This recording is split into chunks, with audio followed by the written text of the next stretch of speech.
为了能够活下去，他推翻了眼前的一张桌子，然后将屋内所有的尸体全部拖了过来，整齐地堆在了桌子上面，在下方形成了一个狭小的空间。完事后，他果断地钻了进去。没过多久，2架无人机呼啸而来，红外热成像很快发现了屋内的他，紧接着就是一顿密集的扫射。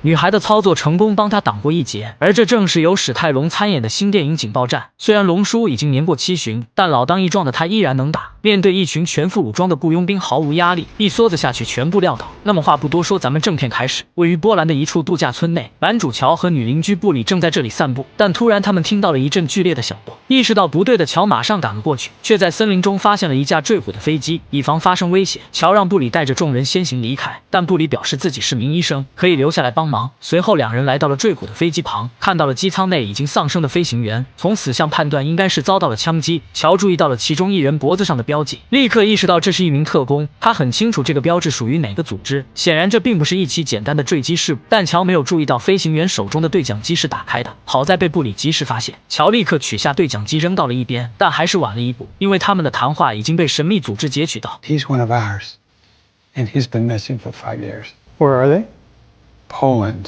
原来乔曾经也是这个组织的一员，5年前在做完最后一单任务之后，他便选择脱离了组织，和另一名同事凯拉躲到了波兰的一处乡下。2人结合后安静的生活在这里，随着时间的推移，也慢慢的融入到了这里的生活中，和邻居布里夫妇处成了朋友，每个月都会一起聚餐，聊天打趣，生活好不自在。但这天在吃饭时，他们却听到了一声巨响。为了弄清楚发生了什么，乔和女邻居布里打算去看看。由于布里的丈夫弗兰克腿脚不便，所以凯拉留下来照顾他，顺便从高处观察周围的情况。而一场坠毁的飞机也让乔意识到不对，他觉得凶手肯定有所图谋，但又没发现什么，于是他盯上了飞行员的肚子，猜测凶手想要的东西就在飞行员的肚子里，接着果断将匕首送入其中，并很快从里面扯出了一个形似胶囊的东西。与此同时，一大批全副武装的力量正在赶来。就在他研究这个东西是什么时，突然在周围的树丛中看到了许多手持武器的人，紧接着那支车队也出现在了他们面前。乔叮嘱身边的人不要乱说话，领头的老黑朝几人走了过来，乔一眼就认出了对方，但老黑并没识破乔的身份，而是询问他们有没有看见一个 U 盘。一旁的女游客赶紧回答老黑的问题，唯独布里听了乔别乱讲话的建议，站在那里一动不动，这无疑引起了老黑的注意，于是莫名其妙且毫不犹豫地拔枪射向了布里。紧接着又将枪口转向了乔，但乔非常的冷静。老黑问他手里拿的什么，乔只是皱了下眉头，并没有回答。老黑有些失去耐心了，于是命令手下干掉这里的所有人，但他似乎低估了乔的实力。Hey.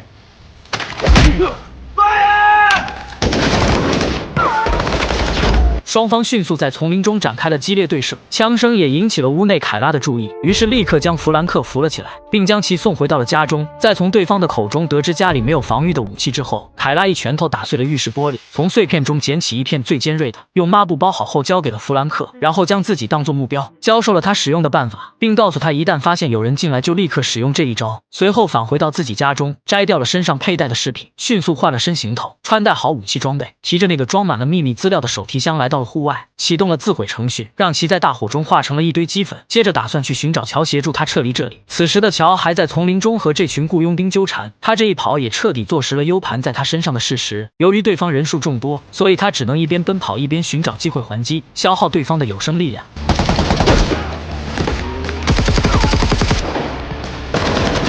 但手中只有一把武器，弹药有限，于是乔想到了一个办法。等到雇佣兵骑着摩托追来之时，乔则迅速躲了起来。在对方靠得足够近之后，乔迅速出手将他打翻，然后冒着枪林弹雨扶起了摩托，并快速扭动油门离开了战场。失去目标的老黑只能将情况报告给上司。由于 U 盘里装的东西事关重大，所以上司联系上了负责那片区域的特工切斯特，让他不惜一切代价找回 U 盘，顺便干掉那2名叛逃者。拿回 U 盘可以，但杀死乔，切斯特还是有些不情愿，因为他和乔曾经一起工作过很多年，可上司下了死命令，切斯特也只能无奈接受。与此同时，逃离的乔则重新返回到了小镇，这里藏着他和切斯特当年一起工作时的一个据点。他先是找了些吃的东西填饱肚子，然后将电话打给了上司，谎称自己亲眼看到老黑杀死飞行员，拿走了硬盘，但其实 U 盘一直在他的手上，还表示自己愿意帮他追回 U 盘，作为交换的条件，事后总部得放过他和妻子，不能继续无休止的追杀。上司听后觉得这个条件可以接受，于是便同意了乔的建议。另一边的凯拉没找到乔后，又重新返回到了弗兰克的家。他现在很清楚那群群雇佣兵肯定会找来这里，于是将腿脚不便的弗兰克塞到了床底下。直到现在，弗兰克还不知道发生了什么。果不其然，没过多久，那支雇佣军小队就找了过来。凯拉也已经躲在墙后做好了准备。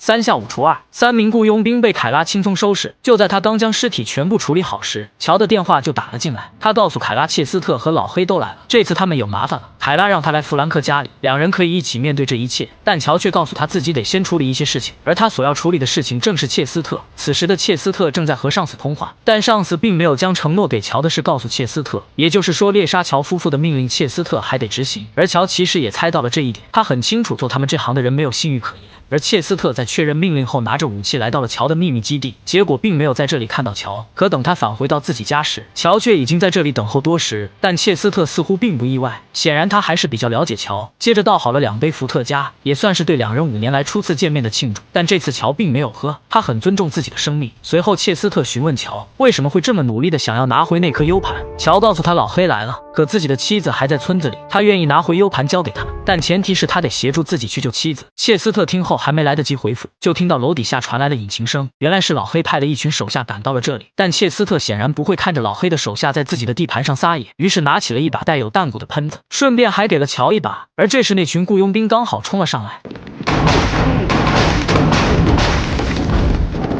轻松愉快的解决战斗。这群人都是老黑找的承包商，都不愿意卖命，遇到困难立刻将电话打给了老黑，要求他们过来支援。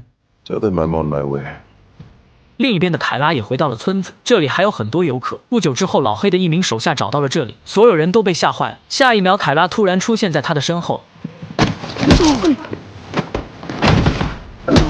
在将这人干掉之后，凯拉将其从楼梯上扔了下去。楼下的雇佣兵看到这一幕，立刻就来了火气，所有人立刻朝着楼上发动了进攻。凯拉也适时出手。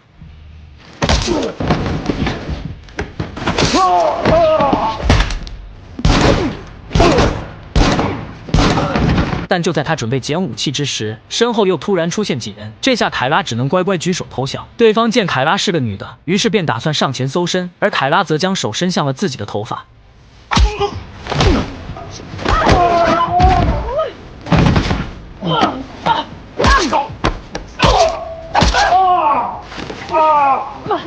虽然将所有的小喽啰全部收拾，但最终还是被领头的大汉扔在了地上，一顿蹂躏之后失去了战斗力。而此时的老黑也带着手下赶到了切斯特的楼下，为了杀一儆百，老黑让这群承包商撤离。结果对方刚转过身，他就接过了手下递过来的武器，一梭子子弹将几人全部打翻在了地上。没错，在他的眼里，这些没用的人就只有一个下场，那就是死。而这一操作也有效地震慑到了身边的手下。楼上的乔清楚地看到了这一幕，但这时切斯特突然说自己的腿抽筋了，需要乔帮忙拉一把。可就在乔上前伸出手时，切斯特却将一支神秘药液注入进了他的体内。 Crazy bastard.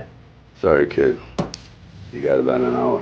原来切斯特怕乔耍花样才出此下策，也就是说乔必须1个小时内拿到 U 盘，要不他的妻子就没救了。随后他用喷子打坏了电缆，瞬间房子暗了下来。同时老黑也下令对切斯特的房子进行无差别攻击，甚至还拿出榴弹发射器，对着所有的窗户都来了一发，接着命令手下展开突击。可刚进屋子就遭到了乔和切斯特的围猎，浓重的烟雾之下，这些人根本没有还手之力，很快冲进来的人就被2人杀了个片甲不留。随后切斯特扔出一颗手雷，在外墙的墙体上炸出了一个大洞，乔被气浪推倒的同时 U 盘也掉了出来。 What? You had it the whole time, Arch? Yes. Fuck. 切斯特抢过了 U 盘，接着起身迅速逃离。老黑的手下立刻对着洞口就是一阵密集的扫射。屋内的乔也抓住机会展开了反击。如此近的距离，一群人干掉一个人应该很轻松才是，可这些雇佣兵却死活打不中，甚至还死伤惨重。好家伙，一点都不科学。很快乔就没有了弹药，于是他大摇大摆地从洞口冲了出去，干翻1人后开始用手枪给剩余的雇佣兵挨个点名，然后。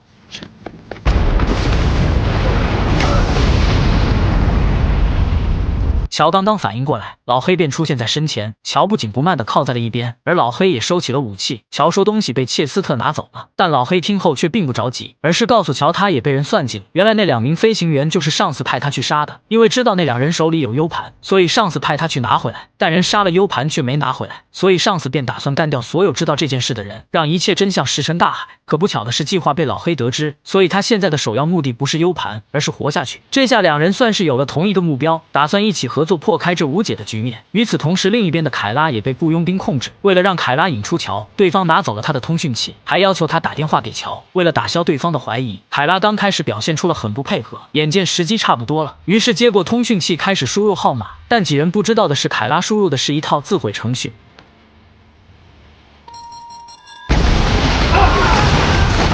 凯拉迅速起身，将还在懵逼中的一人控制，用他的枪轻而易举地将周围的几人干掉。小队长见状，直接将凯拉扑倒，随后2人扭打在一起。虽然凯拉并不是雇佣兵的对手，但胜在他有足够丰富的作战经验。最终，小队长被抹了脖子，而凯拉也被对方的匕首刺进了腹部，好在不算太过糟糕。而上司为了尽快干掉几人，从空军基地要来了几架满配的无人机，打算从空中猎杀他们。此时的乔和老黑正在赶往度假村的路上，很快就被高空的无人机用热成像发现，紧接着密集的子弹和导弹一股脑地朝着他们的车攻击而去，另一架则冲向了凯拉，而凯拉躲在了雇佣兵的尸体下面，这才顺利逃过一劫。乔和老黑被另一架无人机追着打，2人无奈只能将车开进了一处房子里。乔很清楚对方依仗的是热成像，于是他将所有的书全部丢在地上，老黑则掏出打火机将其点燃，这样就可以有效隐蔽自己的行踪。等到无人机再次飞过来之时，2个人立刻对着无人机就是一顿疯狂扫射。就在对方锁定发射导弹的前1秒，2人利用手中的轻武器顺利将无人机打爆。可乔还没来得及高兴，老黑却举枪对准了他。